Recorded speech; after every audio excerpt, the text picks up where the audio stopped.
성경 말씀 봅시다. 열왕기하 18장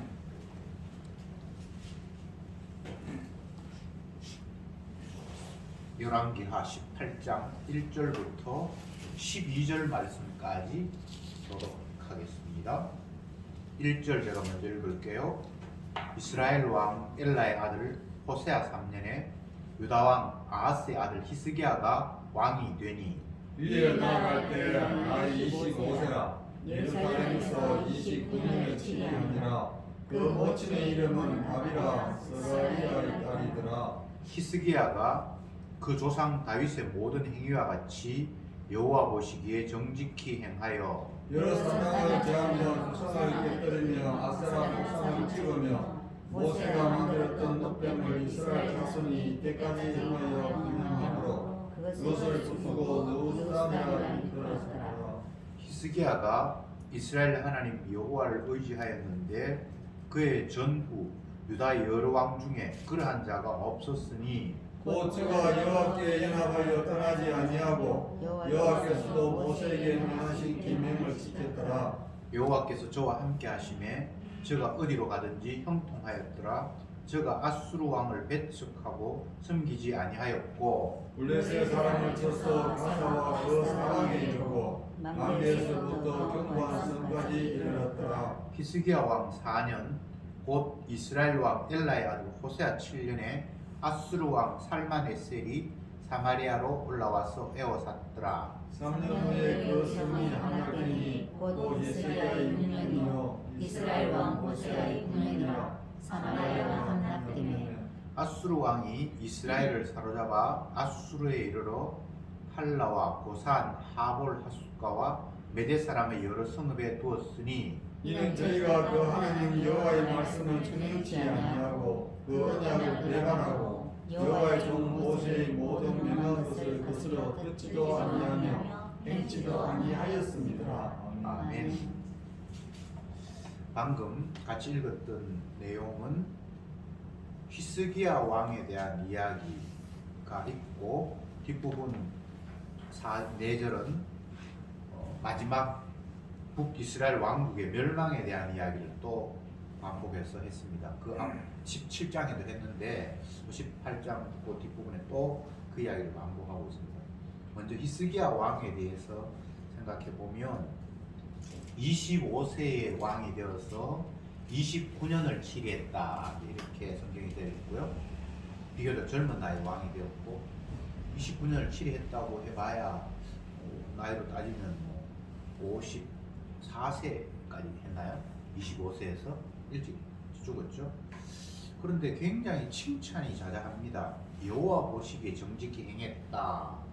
그리고 산당, 주상, 목상 이런 걸 제거했고 옛날에 이스라엘 백성들이 범죄함으로 말미암아 불뱀에게 막 물려 죽을 때에 하나님께서 그들을 다시 용서하셔서 모세를 통해서 놋뱀을 만들어서 장대 높이 들면 살려주겠다고 해서 그때 놋뱀을 만들었는데 그 놋뱀이 히스기야 시대까지 아직 있어서 그걸 갖다가 사람들이 막 섬기고 험난하게 위하고 했을 때 이 히스기야가 더 이상 안 되겠다 싶어서 그 놋을 완전히 다 부셔버리는 그런 일이 있었다라고 기록하고 있고 또 평생을 여호와를 의지했다. 그리고 뿐만 아니라 유다 왕 중에 가장 하나님께서 그를 귀하게 여겼다. 전후에 그런 왕이 없었다. 이 정도로 이제 칭찬을 한 사람이 히스기야입니다. 그런데 이 다음 주에 우리가 본문을 살펴보겠지만 13절 이후에 보면 히스기야가 아수르 왕이 침략했을 때에 성전에 있는 모든 보물들을 다 갖다 바치고 그 앞에 머리 숙이면서 살려달라고 비는 그런 모습을 또 기록하고 있습니다. 그러니까 18장 한 장에 우리는 오늘 앞부분을 읽었는데 앞뒤가 좀 뭐가 우리의 생각에는 이빨이 좀 맞지 않는 것 같은, 하나님이 그렇게 칭찬했으면 뒷부분에 훌륭하게 사는 모습이 나와야 되는데 그렇게 칭찬을 했는데 뒷부분에 보니까 개판, 엉망진창 그런 모습을 기록해 놨단 말이죠. 참 이게 우리가 이해할 수 없는 거예요. 성경을 보면 늘 이런 식이에요.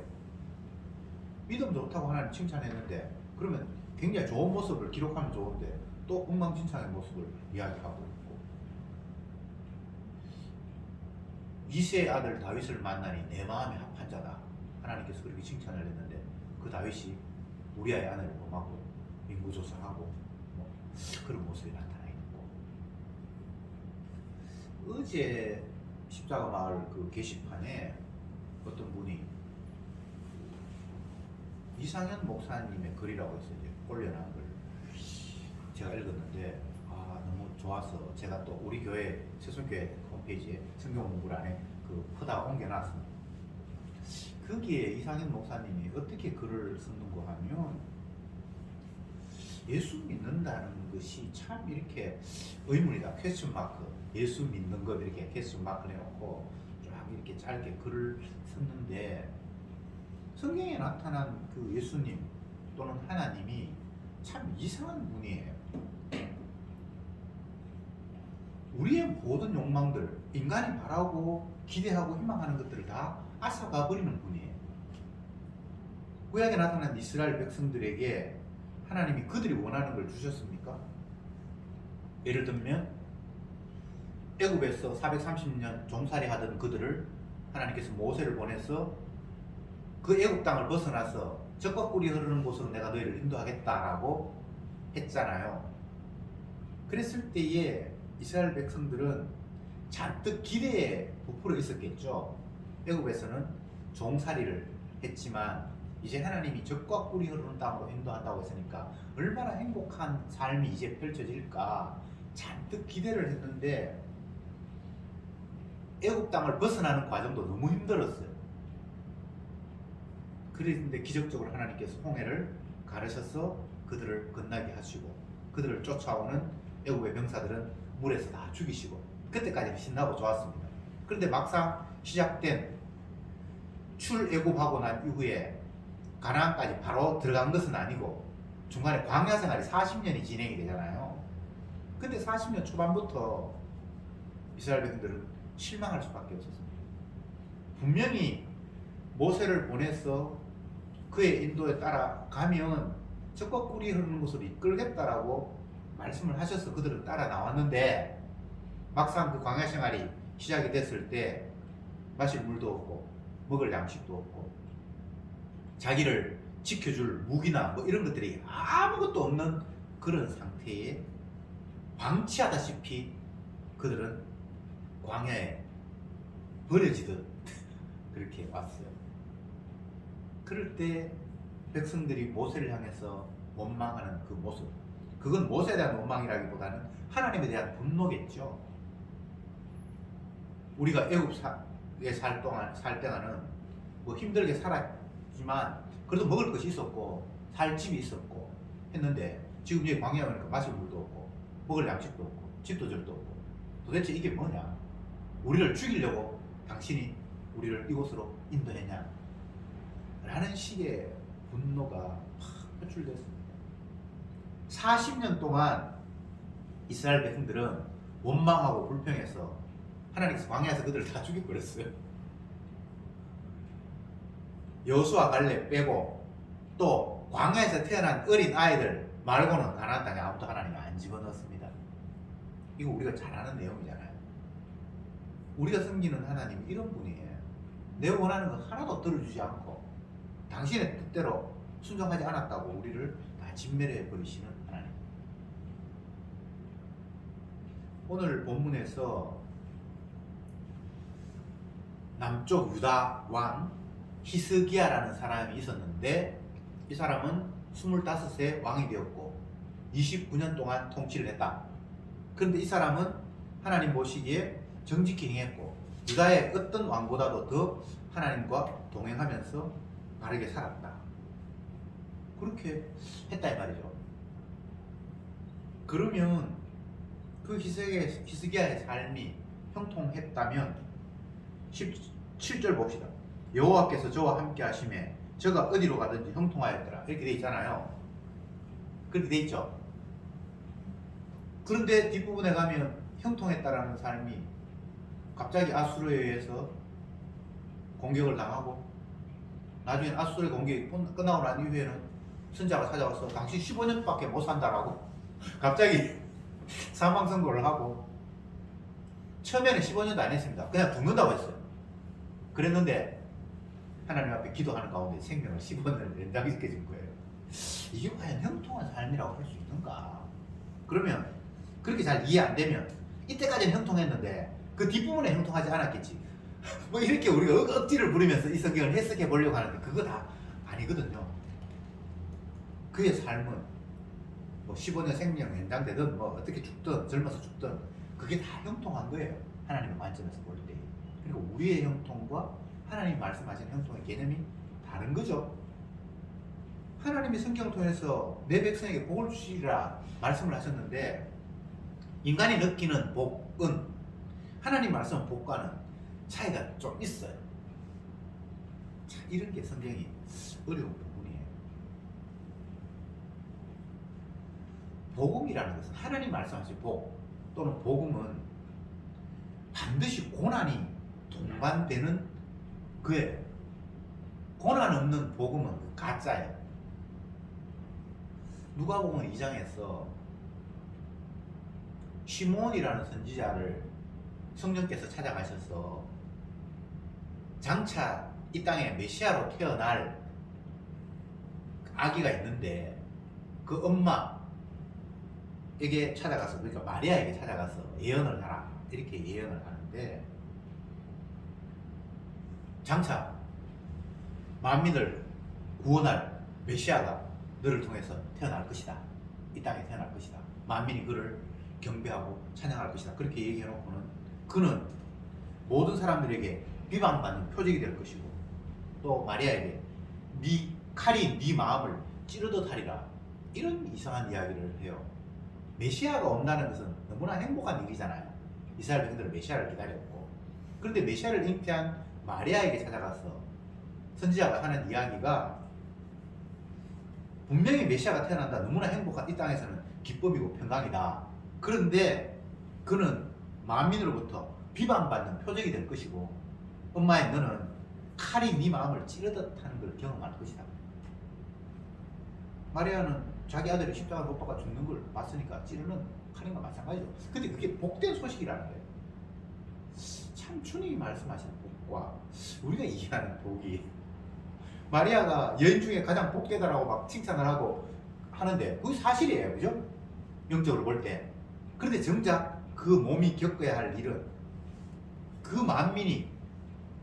만민에게 복을 주실, 만민을 구원하실 그 메시아는 가장 비참하게 사람들에게 죽임을 당하고 그를 낳은 엄마는 그 비참한 모습을 목격해야 하는 그런 상황. 지금 구약의 열왕기를 우리가 이해하면서 가장 중요한 부분은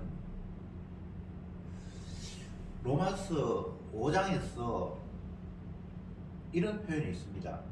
한 사람이 순종치 아니함으로 불순종함으로 말미암아 많은 사람이 죄인 된 것 같이 한 사람이 순종함으로 말미암아 많은 사람이 의인이 되었다. 이런 이야기. 자, 이걸 한번 시작해 봅시다.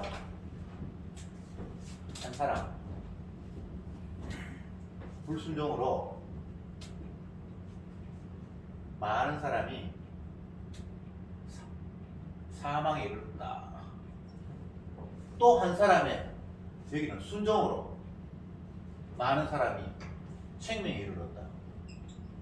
이 로마서 5장 17절 나오는 이야기거든요. 앞에서 한 사람은 누굽니까? 아담. 한 사람이 범죄함으로. 두 번째 아담은 예수님.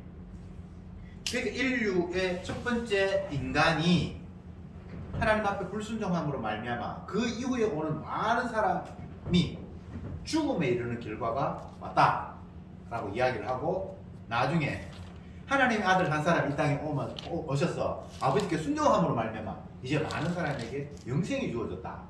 이런 이야기를 성경이 하고 있습니다.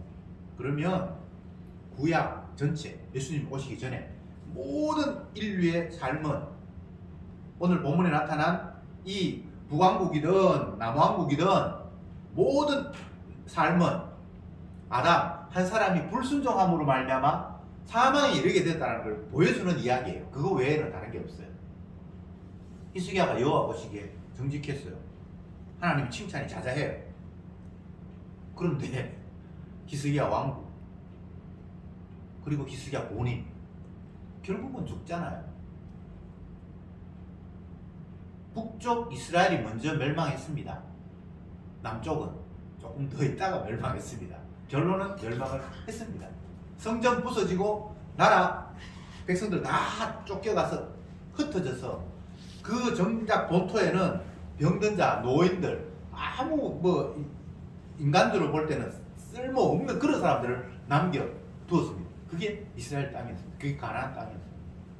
지금 무엇을 성경이 이야기하고 있는가를 우리가 따라가야 되겠죠? 성경은 인간 좋으라고 제시한 책이 아닙니다. 하나님이 어떤 분인가를 보여주는 것이 성경이고, 이 세상은 사람 살기 좋게 하기 위해서 환경을 조성한 것이 아니라 하나님이 자기 약속하신 것이 얼마나 신실하게 시행되는가를 펼쳐 보이는 것이 세상의 장입니다. 그런데 인간은 계속해서 이 땅에 눈에 보이는 존재들 중에는 지가 제일 똑똑한 것 같으니까 자기를 위한 땅인 것처럼 계속해서 착각을 해요. 뭐 인간이 제일 똑똑하니까 뱀이나 사자나 코끼리나 이런 것보다는 우리가 더 지혜로우니까 나를 위한 세상이 되면 될 거라고 착각을 하고 있는데, 이 세상은 보이지 아니하시는 하나님이 자기 영광을 위해서 펼친 장이에요. 그것 위에서 우리 사람도 있고 코스모스도 있고 메뚜기도 있고 해와 달도 있고 모든 피조물이 존재하는 거예요. 피조물을 위한 세상은 없습니다. 창조주의 영광을 위한 세상이 있을 뿐입니다. 성경이 그 이야기를 하고 있잖아요. 그러니까 다시 말씀드립니다. 한 사람이 불순종함으로 말미암아 모든 사람이 사망에 이르게 되었어요. 그걸 보여주기 위해서 구약은 있는 거예요. 구약은 죽어야 되고 멸망해야 되고, 우리가 불순종했기 때문에 불순종에 대한 결과를 하나님께서 내리시는 걸 그대로 그냥 펼쳐놓은 것이 구약의 모습이에요. 그러면 하나도 문제가 없잖아요. 이스라엘 백성들이 말씀에 불순종함으로 말미암아 땅이 그들을 토해냈어요. 희한한 표현이죠. 땅이 사람을 토해냈는데, 이 성경에 있는 표현이, 세상에는 이런 표현이 없어요. 사람보다 땅이 더 중요한 거예요. 왜? 주님의 뜻이 그게 시행이 되야 되기 때문에. 이스라엘 백성들이 가나안으로 들어가기도 전에 하나님이 한 약속이 있어요. 너희가 내 원하는 대로 그곳에 가서 어린 양을 찬양하고, 쉽게 이야기하면 예수님의 그 희생, 하나님의 희생 때문에 너희들이 살았다는 것을 늘 경배하고 찬양하고, 그렇게 해야만 된다. 만약 그렇게 하지 않고 내 명령에 불순종한다면 땅이 너희를 용납하지 않고 너희를 쫓아낼 거다. 토해내시리라. 이렇게 돼 있어요. 가기도 전에 약속을 주셨어요. 그들을 살기 좋게 하는 곳, 애국보다는 더 좋은 곳으로 이주시키기 위해서 하나님께서 그들을 모세를 보내거나 그들을 출애굽시킨 게 아니에요. 여호와 하나님이 어떤 분인지를 마음껏 찬양하라고 그들을 옮긴다고 말씀하셨어요. 근데 그들이 찬양하지 않았잖아요. 더 좋은 육신의 쾌락적인 삶, 애국보다 더 행복한 삶을 계속해서 꿈꿔왔던 거죠. 애국에는 먹을 거 많았는데 여기 왜 이러지? 늘 이런 식이었잖아요. 만약 내가 원해서 이사를 간다면 지금 현재 조건보다 더 좋은 쪽으로 가야만 이사 갈 이유가 있지, 지금보다 더 안 좋은 쪽으로는 일부러 옮겨야 될 이유가 없죠. 그렇잖아요. 내가 현재 있는 상태보다 더 좋은 곳이라야만 내가 갈 마음이 있지. 맞죠? 근데 그게 인간의 생각이고요. 하나님은 우리가 편하기 위해서 이주를 시킨다든지 내가 좋게 하기 위해서 현재 이 삶에서 다른 환경을 바꾼다든지 그런 분이 아니라, 당신의 약속하신 바가 어떤 것인지를, 당신이 던진 언약이 어떤 것인지를 우리가 생생히 깨닫고 알게 하기 위해서 더 주님의 언약이 확실히 보이는 쪽으로 우리를 계속해서 옮겨가시는 거예요. 그래서 환경도 바꾸시고 사람도 바꾸시고 모든 것들을 변화시켜 가시는 거예요. 물론 성도가 아닌 사람들은 언약 쪽으로 끌려가는 것과 상관이 없이 엉뚱한 쪽으로 흘러가겠죠. 그런 사람들이야 편안하든 말든 결과는 거지 나사로를 밥 주었던 그 부자 날마다 연락하고 잔치했던 그 부자. 그 부는 잠깐이에요. 그러니까 그 사람들의 현재 삶을 우리가 관심을 기울 필요 없습니다. 다만 구원할 주님이 자기 피로 씻을 그 생명의 움직임에 관심을 기울여야 되는 거예요. 그래서 그들의 움직여감, 이스라엘이라면 애굽에 살다가 광야를 거쳐서 가나안 땅으로 가다가 또 거기서 땅이 그애를 토해내쳐서 바벨론으로 아수르로 흩어지는 이 움직임을 봐야 되는 거예요. 왜 그렇게 움직여갔죠? 언약을 보여주기 위해서. 하나님의 언약이 얼마나 신실한가를 확인시키는 차원에서 그들은 계속해서 움직여갔던 거예요. 그들 편한 거 아닙니다. 편한 건 애굽이 편해요. 그 당시에 애굽이 제일 잘 살았어요. 애굽보다 더 잘 사는 나라 그 당시에는 없었어요. 나중에는 물론 아수르, 바벨론이 강대국이었지만 어쨌든 이스라엘이 애굽에서 광야로 또 가나안으로 다시 아수르나 바벨론으로 그리고 이제 구약의 역사가 끝나버리잖아요. 그 움직임, 그 이동을 인간적인 관점에서 생각하면 안 되고 하나님이 자기 자신을 계시하고 보여주시고 내가 너에게 던진 약속이 언약이 얼마나 신실한가를 너희들이 봐 라는 차원에서 그렇게 됐단 말이에요. 이스라엘 백성들이 망하기 직전에 뭐 이사야 선자나 에레미야 선자나 선자들이 막 백성들이 외쳤습니다. 우리는 말씀에 불순종했기 때문에 망한다. 바벨론에게 그냥 아예 순수히 포로잡혀 항복해라. 근데 거짓 선자들 제사장들은 우리가 하나님의 백성인데 이방인에게 망하다니 말이 되냐? 성전이 있는데 법궤가 있는데 누가 우리를 침범해? 하나님의 계시로 이야기하고 있는데 그들을 거짓말 짱이라고 막 몰아붙이면서 옥에 가두고 뺨을 때리고 죽이려 하고 그렇게 했어요. 근데 선지자는 계속해서 하나님 말씀을 외칠 수밖에 없잖아요. 우리는 망한다. 그 망하는 것이 하나님의 뜻이다. 우리가 불순종했기 때문에 망해야 된다. 그리고 바벨론이 우리를 쳐들어오면 얼른 손들고 항복하고 끌려가라. 그게 하나님의 뜻이다. 그렇게 해서 끌려간 사람 중에 대표적인 사람이 다니엘이잖아요. 다니엘은 편안한 마음으로 끌려갔고 그곳에서도 하나님의 뜻대로 그냥 이방인의 포로 잡혀 살아갔지만 이방인 그 사람들을 풍습하고 상관없이 그냥 뭐 성전을 향해서 기도하고 자기 할 일 다 해요. 이게 신앙의 모습이지 내 땅 안 뺏기고 내가 내 있는 곳에서 행복하게 살 거야. 이건 내 욕심이고요. 하나님이 그들을 이방 나라에 쫓겨가게 하면 쫓겨가야 되고요. 쫓겨가도 또 문제가 없어요. 왜냐하면 그곳에서 하나님을 섬기고 하나님의 약속대로 시행이 되었어. 내가 이 땅에서 쫓겨나고 이 이방 나라에 끌려갈 수밖에 없었구나. 이거 감사하면 돼요. 그럼 그곳에서 하나님을 섬기면 되잖아요. 성도에게는 나쁜 환경이라는 건 없어요. 아시겠습니까? 어떤 환경도 바울로 이야기하면 내가 풍부에 취할 줄도 알고 빈곤에 취할 줄도 알고 일치의 비결을 배웠다. 주신 자도 여호와시고 취하신 자도 여호와시고 때로는 건강하게 하셨다가 때로는 병들게 하셨다가 때로는 누구와 만나게 하셨다가 때로는 헤어지게 하셨다가 내 입장에서 그게 중요한 게 형통이 아니고 하나님의 언약 가운데 그게 그 모든 과정이 다 언약을 실현하는 과정이고 주님의 주되심을 드러나는 과정이기 때문에 성도 입장에서 그게 다 형통해. 오늘 본문에서 히스기야를 하나님께서 평생을 그가 어디로 가든지 형통하게 하셨다라고 얘기했잖아요. 형통 맞아요. 언약을 보여주는 차원에서 우리는 주님이 자기 영광을 드러내기 위해서 끌고 다니십니다. 우리가 잘 아는 대로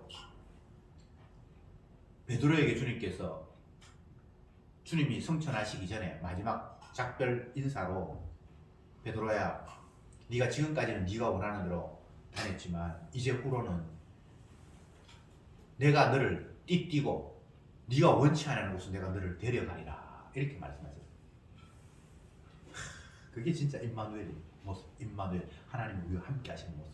근데 함께 하시는 모습을 인간적으로 보면 내가 원치 않는 곳으로 끌려가는 모습이기도 하고요. 근데 사실은 내가 원하는 것과 주님이 귀하다고 생각해서 끌고 가는 것 이건 뭐 따지볼 필요가 없잖아요. 무엇이든 귀중한 줄은 애는 철이 없어서 지가 원하는 거 뭐 사탕 먹으려고 그러고 초콜릿 먹으려고 그러고 이가 싹 하는데 엄마는 그걸 빼앗아 버리죠. 맛도 없는 거 시금치 먹으라 그러고. 근데 어린아이 입장에서는 괴로운 거예요. 내가 원치 않은 걸 자꾸 부모가 강요하니까. 근데 정작 좋고 나쁘고를 내가 판단할 만한 능력이 어린 나에게는 없는 거예요. 하나님과 우리의 관계가 이렇습니다. 주님이 좋다고 하시면 그게 좋은 거예요. 내 수준에서는 그거 불편해요, 힘들어요. 광야 생활은 그건 너무 힘든 거예요. 남의 나라에 포로 잡혀가는 건 안 했으면 좋겠어요. 그건 내 생각이고, 주님은 그런 과정이 있어야만 네가 나를 제대로 알고 나의 사랑이 어떤 것인가를 네가 깨닫게 된다.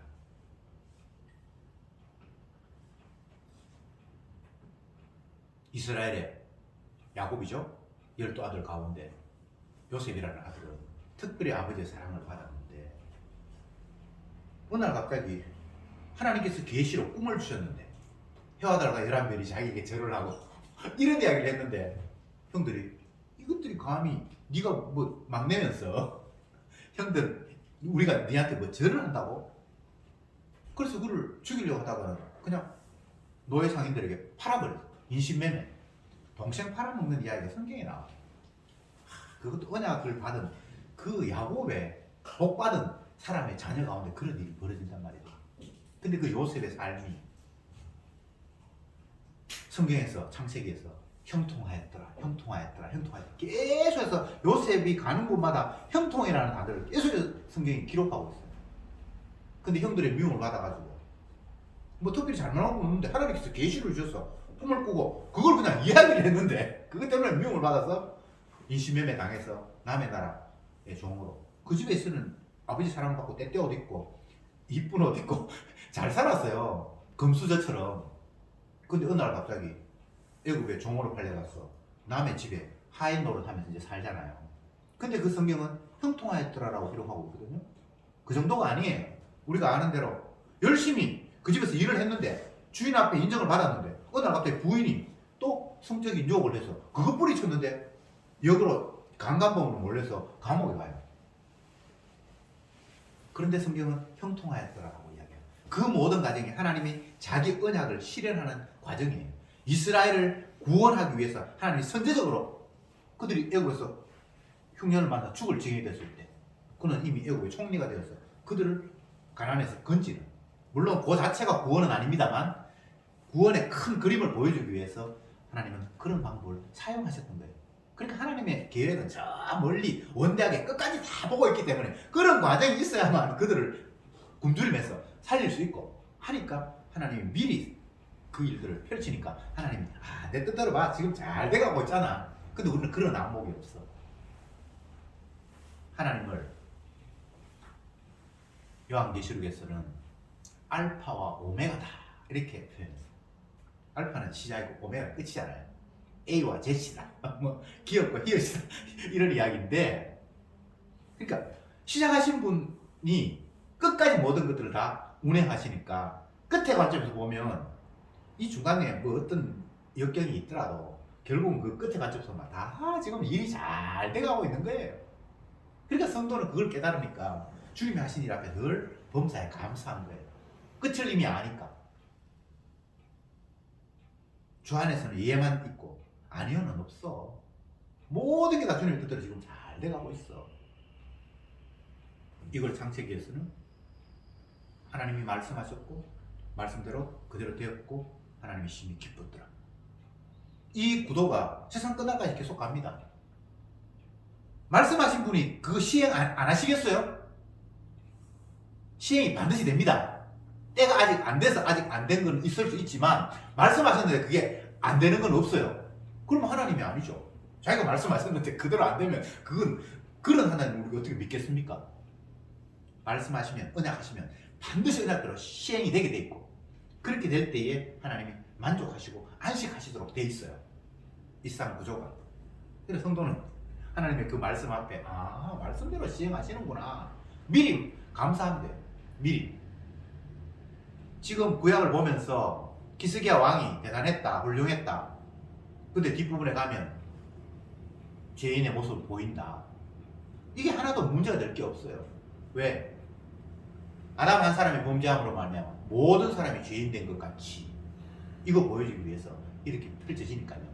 그리고 이것만 끝나는 것이 아니라 또 다른 한 사람 예수로 말미암아 그가 하나님 앞에 순종함으로 많은 사람들이 구원을 받았고 영생을 얻게 된다라는 그 뒤에 이야기하려고 앞에 이런 이야기를 펼쳐놨으니까요. 예수님이 하나님이 기뻐하시는 참 인간입니다.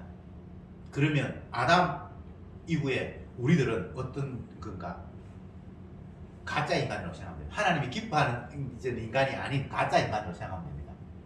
인간 비스무리한데 인간이라고 할 수 없는, 하나님의 형상 비스무리한데 참 형상은 예수님밖에 없는, 형상 같은데 형상이 아닌 일그러진 형상 같은 그런 모습이 우리예요. 그러니까 우리는 결국은 하나님 앞에 폐기 처분돼야 되고 예수님만이 온전히 서야 하는 겁니다. 그래서 세례요한은 예수님을 향해서 그는 흥하여야 하고 우리는 쇠하여야 한다, 이런 이야기를 했어요.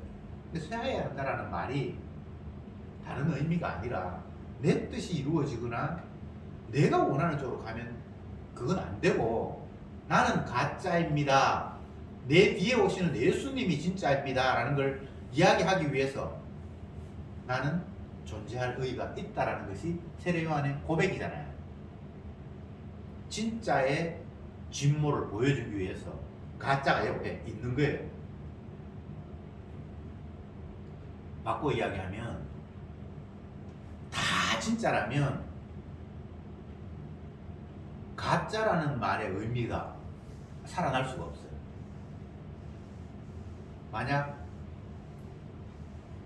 이 땅에 다이아몬드나 금이나 이런 것들로 가득 차 있다면 그게 하나도 귀하지 않아요. 그게 다른 것들, 부서지고 변하고 없어져 버리는 것들이 대부분인데 그 가운데 변하지 않고 하는 게 있음으로 말미암아, 안 부서지는 게 있음으로 말미암아 그게 귀한 걸로 차별이 있잖아요. 그러니까 하나님은 첫 번째 아담을 두신 이유가 두 번째 아담을 설명하기 위해서 첫 번째 아담을 두신 거예요. 무슨 말인지 아시겠죠? 우리는 다 첫 번째 아담에 속하니까 우리는 망하고 죽고 없어져야 돼요. 왜? 예수님이 영원하신 분인 걸 보여줘야 되니까요. 근데 그 예수님의 영원하심 안에 자기 백성을 끌어들이시잖아요. 너희 생명이 그리스도 예수 안에 있다, 이렇게 얘기하잖아요. 근데 우리는 나도 모르게 그냥 내 육신 이것이 단독적으로 생명이어서 이걸 어떻게 계속 유지하고 뭐 찬란하게 바꾸어서 천국으로 올인하는 것처럼 착각을 하는데, 그런 모습은 그 성경에 하나님께서 약속하신 모습이 아니에요. 이 땅에 온 모든 아담은 다 흙이기 때문에 흙으로 돌아가야 되고, 가짜이기 때문에 가짜로서 진면모를 다 보여야 되고, 그런 가운데 진짜이신 예수님이 나타나셔서 그래 내가 참이지 라고 하면서 그 가운데에서 가짜인 우리에게 사도 바울의 서신에서는 접붙인다 이렇게 하는데, 모업세 나오죠. 접붙인다. 돌감람나무를 참감람나무에 딱 접붙여서 그에게 참감람나무의 열매를 만들게 하시는 그 과정, 그게 구원입니다. 주님이 자기 백성 구원하는 방법 그래요. 돌감람나무인 내가 내 스스로 참감람나무 열매를 맺기 위해서 거름을 주고 뭐 물을 빨아당기고 광합성 하기 위해서 태양열을 받고 그렇게 해서 돌감람나무인 내게 참감람나무 열매를 맺을 수 있는 방법은 없습니다. 나는 포도나무고 너희는 가지니 너가 내 안에 내가 저 안에 있으면 너희는 과실을 많이 맺나니 나를 떠나서는 아무것도 할 수 없다. 예수님께서 그냥 저 붙여 있으니까 그냥 그게 열매를 맺는 게 이게 주님의 방법이에요. 내 자체가 원둥치에 나는 가짜인데 참감람나무에 붙어 있으려고 생각하지 않고 그냥 내 스스로 돌감람나무인 내가 열심히 걸음을 주고 내가 노력하고 애쓰면 더 단단한 돌감람나무를 맺을 겁니다. 맞죠? 그죠? 이 땅에서 인간들이 종교생활하는 모습이 그 모습이잖아요. 뭐 어제 아래 신문 보니까 세계 4대 성불 중에 하나 뭐 틱 니산인가 죽었다고 신문에 다 있는데, 인간이 스스로 갈고 닦고 열심히 하면 더 단단한 돌감람나무가 맺혀지는 방법을 알고 있어요. 우리는 돌감람나무를 인정하고 참감람나무를 주님 앞에 접붙이는 방법 말고는 내가 제대로 된 열매를 맺을 수 있는 방법은 없어요. 물론 내가 저 붙인다고 해서 주님 앞에 내가 붙을 수 있는 건 아니고요. 주님이 우리를 붙이세요. 구약의 전쟁에 보면 하나님께서 저들을 내 손에 붙이셨다 이런 표현이 있는데 주님이 우리를 당겨 오셔서 자기에게 적 붙이시면 그냥 그 끝나는 겁니다. 고기 잡는 어부를 찾아가서 베드로에게 베드로야 이제 네가 고기 그만 잡고 사람 낚는 어부가 돼야 되겠다 하는 주님께서 그냥 부르시는 거예요. 그러면 이제 끝나는 문제예요. 주님이 안 부르시면 내가 아무리 발버둥 쳐도 그건 헛짓입니다. 평생을 살아봤자 그거는 수고와 한숨뿐이에요. 인생의 한평생을 주님이 인정하시는 삶이 될 때는 내가 세상 마지막 날에 내가 심지 않는 것은 다 뽑아 버리리라 그렇게 말씀하셨잖아요. 가라지는 다 뽑아 버리리라. 당신이 심지 않았다는 이유 때문에 인간이 쌓은 바벨탑은 하나님 인정하지 않습니다. 내 영광, 내 이름을 높이기 위해서 우리 이 땅에 살아가는 삶이 대부분 우리는 그런 모습이에요. 그거 주님이 다 무너뜨립니다. 인정하지 않습니다. 주님이 자기가 던져주신 거예요. 신약으로 이야기하면 당신이 피로 만든 것, 피로 깨끗게 한 그 생명들 그것만 주님이 건지시는 거예요. 이게 주님의 구원이에요. 누가복음 11장에 보면 예수님께서 바리새인들에게 막 저주를 퍼붓는 장면이 나옵니다. 화 있을 진저 이 바리새인들아, 너희들이 11조를 한다고 하면서 남들에게 본보이기 위해서 회양과 건채와 뭐 이런 것들 철저히 11조를 하면서 정말 11조의 정신인 의와 인과 신을 버렸다. 이 저주받을 화 있을 진저 이렇게 이야기를 하고 또 화 있을 진저 이 바리새인들아, 너희들이 잔치 자리에 가서 상석에 앉고 또 시장에 다니면서 사람들에게 문안받는 것을 즐기고 있다. 이 저주받을 인간들아 이렇게 말하고 뒷부분에 가서는 너희들의 그 모습이 평토장한 무덤과 같다. 그 속에는 썩어있는 시체가 있는데 겉에는 흙으로 예쁘게 따듬어가지고 아무것도 없는 것처럼 그렇게 하는 것이 바로 너희들의 모습이다 라고 바리새인들 향해서 막 저주를 날렸습니다. 그 이야기를 듣고 있던 율법사가 화를 벌컥 내면서 주님 지금 우리 보고 하는 이야기입니까? 라고 나를 지금 모독하신 겁니까? 라고 이렇게 발끈 화를 내는 모습이 나타나 있어요. 바리새인만 바리새인이겠습니까? 바리새인은 인간들의 수준에서는 가장 신앙생활을 잘한다고 하는 엘리트들이에요. 그를 주님께서 공격을 하셨으니까 그 밑에 사람은 그냥 다 그 범주 안에 넣으면 되잖아요. 근데 처음에 주님이 바리새인을 막 공격할 때는 율법사가 지하고는 편이 좀 다르니까 고소하다고 박수치다가 나만 가만 들어보니까 결국 자기 이야기하는 것 같거든. 아니 우리 보고 지금 모독하는 겁니까? 참 얼마나 은혜가 없었으면 자기를 향해서 말씀하시는 그 음성을 듣지 못했을까요? 예수님의 말씀 가운데 내 양은 내 음성을 알고 이런 말씀이잖아요. 주님의 말씀이 들어야 될 양이라면 그것이 자기에게 다가와야 돼요. 하나님께 나를 책망하고 계시는구나 이렇게 다가와야 되는데 남 이야기하고 있다라고 박수치고 있다가 내 어쩌면 나도 그게 포함되어서 아주 기분 나쁘네. 당신이 나를 모독해. 이게 은혜 없는 사람의 모습이에요.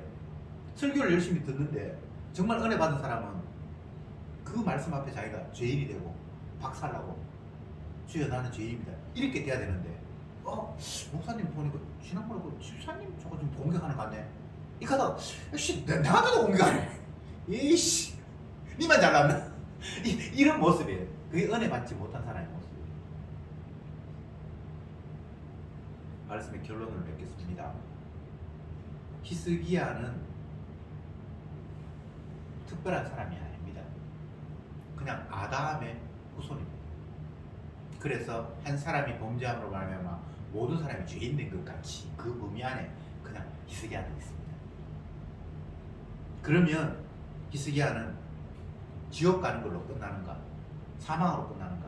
그게 아니죠. 나는 아담의 속에 속해서 죽는 것처럼 끝나는 건데 나중에 오신 예수님이 하나님 앞에 순종함으로 말미암아 의인을 만들어내시잖아요. 영생 얻을 자기 백성을 품으시잖아요. 그러니까 히스기야는 형통한 거예요. 영생 못 얻을 사람한테 주님이 형통하다라고 말하지 않습니다. 구원하시기에 합당한 거예요. 죄인이기에 죄용사실 주님과 딱 만나야 되는 거예요. 나는 의인을 부르러 온 것이 아니라 죄인을 불러 회개시키기 왔다. 그러니까 내가 죄인입니다 하는 그 세리와 창기를 자기의 품에 안으시면서 네가 나와 영생할 자다 라고 결론이 맺어지는 것처럼 성도이기에 히스기야는 성도이기에 그의 모든 과정은 형통으로 끝날 수밖에 없다라고 주님이 말씀하시는 겁니다. 이것이 이스라엘의 운명이고 오늘날 성도의 운명입니다. 기도합시다. 주님 감사합니다. 복음이 깨달아지기 전에는 내가 열심을 내고 내 부족한 것을 수정해서 하나님이 기뻐할 만한 영광 돌릴 만한 것들을 만들어야 되는 것처럼 착각을 했습니다. 그러나 복음이 다가오니 우리는 가짜임이 밝혀졌고 우리가 가짜가 되어야 할 이유는 진짜이신 예수님이 따로 계심을 보여주어야 하기 때문임을 깨닫게 되었습니다. 주여 더 이상 내 자신에게 기대와 희망을 걸지 말게 하옵소서. 나는 마땅히 멸망받아야 하고 저주받아야 함을 날마다 인정하게 하옵소서. 죄인됨을 고백하게 하옵소서. 나는 죄인이지만 이 죄를 위해서 하나님의 아들 예수님이 대신 우리의 죄를 담당하시고 그 사랑을 나타내 보여주기 위해서 우리를 죄인 만드셨음을 다시 한번 감사드리면서 오로지 우리의 허물을 덮으신 주님의 그 보혈의 피만 자랑하는 자들이 되게 하옵소서. 예수님의 이름으로 기도드리옵나이다. 아멘.